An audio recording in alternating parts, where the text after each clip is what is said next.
Assalamualaikum warahmatullahi wabarakatuh. Bismillahirrahmanirrahim. Asyhadu an la ilaha illallah wahdahu la syarikalah. Allazi ja'ala nurun nabiyina Muhammadin sallallahu alaihi wa alihi wasallam min nuri.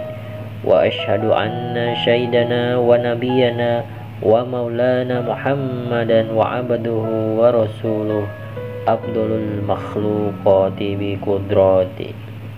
Allahumma salli wa sallim ala sayyidina Muhammadin bi risalati wa ala alihi tahirati wa ala ashabihi mutta'abati wa li jamil mu'minina wal mu'minat wal muslimina wal muslimat bisunnati faqad qanallahu subhanahu wa ta'ala bi kitabihil karim. A'udzu billahi minasy syaithanir rajim. Bismillahirrahmanirrahim.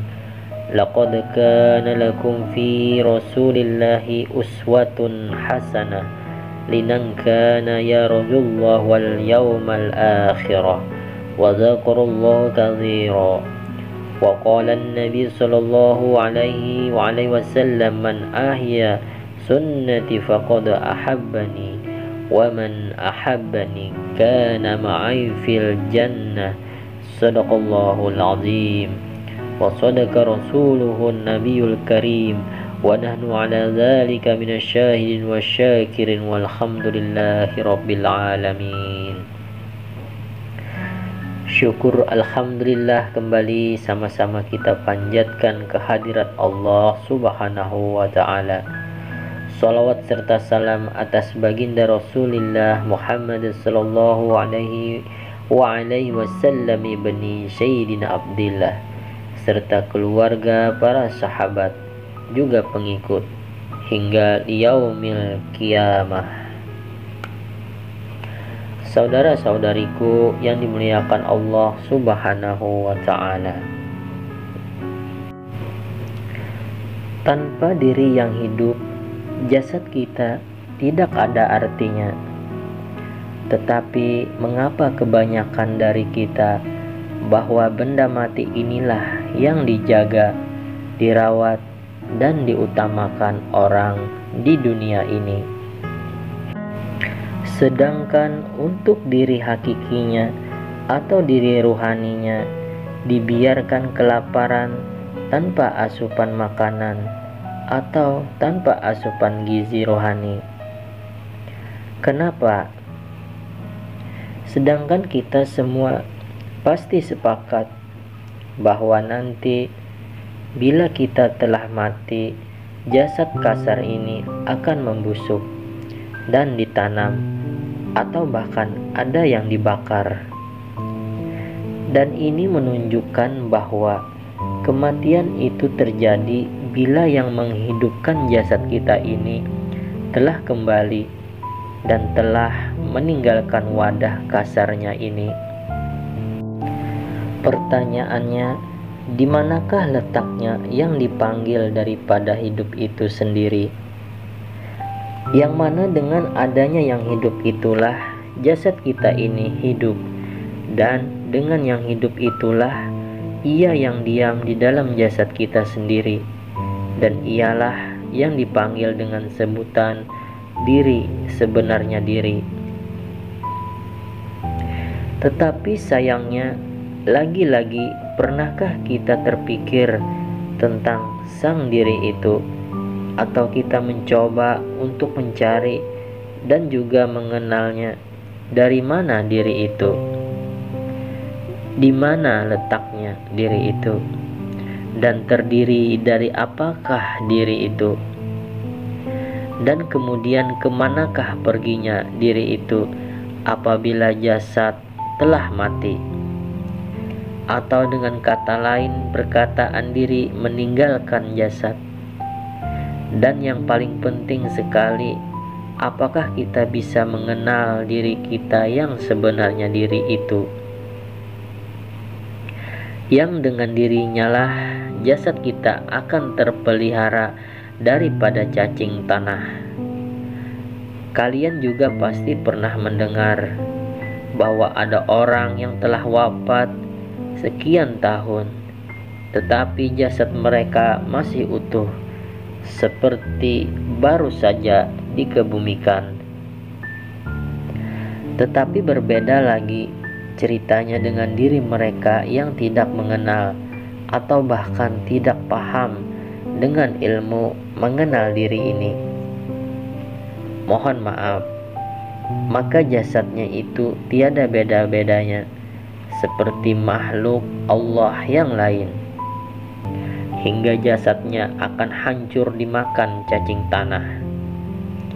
Dan untuk semua jawaban daripada pertanyaan tersebut telah terjawab oleh para arifin billah, dan mereka menegaskan, man arafa nafsahu faqad arafa rabbahu. Barang siapa yang mengenal dirinya, niscaya mereka akan mengenal Tuhannya. Kemudian benarkah bila kita telah mengenal diri kita, maka kita akan mengenal Tuhan? Agar lebih jelas dan lebih tegas lagi, saya pastikan tak ada siapapun yang dapat memastikan daripada kenyataan ini. Karena pada saat Tuhan bertanya kepada sekalian ruh, siapakah Tuhanmu? Dan kemudian sekalian ruh menjawab, ya, Engkaulah Tuhan kami, dan kami menjadi saksi.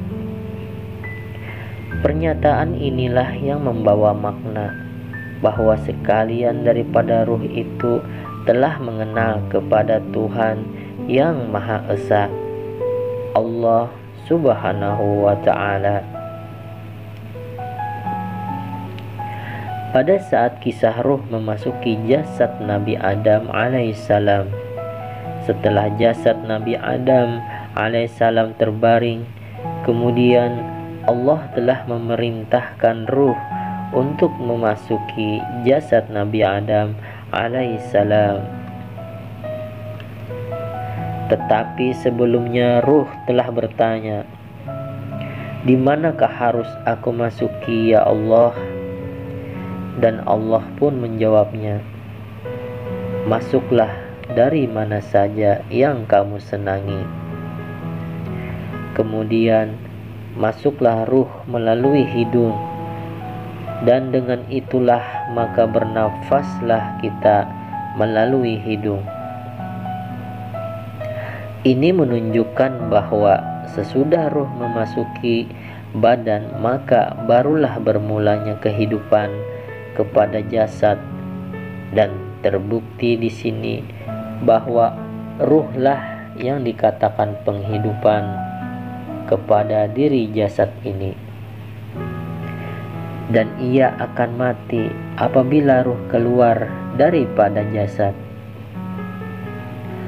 tentunya setelah sampai ajalnya.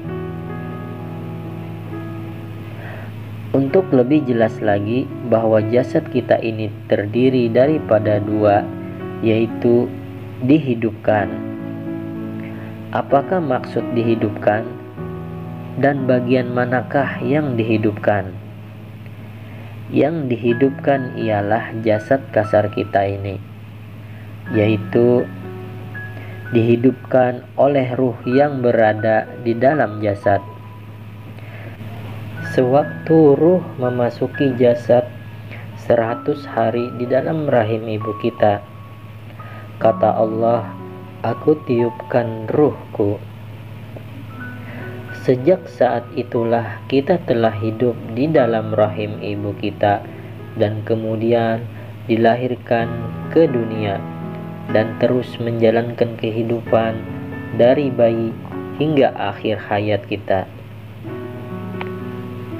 Yang kedua, menghidupkan. Yang menghidupkan ialah ruh yang datangnya diciptakan daripada Allah, yang memasuki jasad dan terus hidup.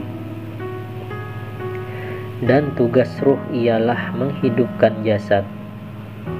Tetapi sayangnya jasad kita ini tidak langsung terpikir bahwa ruhlah yang hidup sebenar-benarnya hidup dan yang menghidupkan jasad kita ini.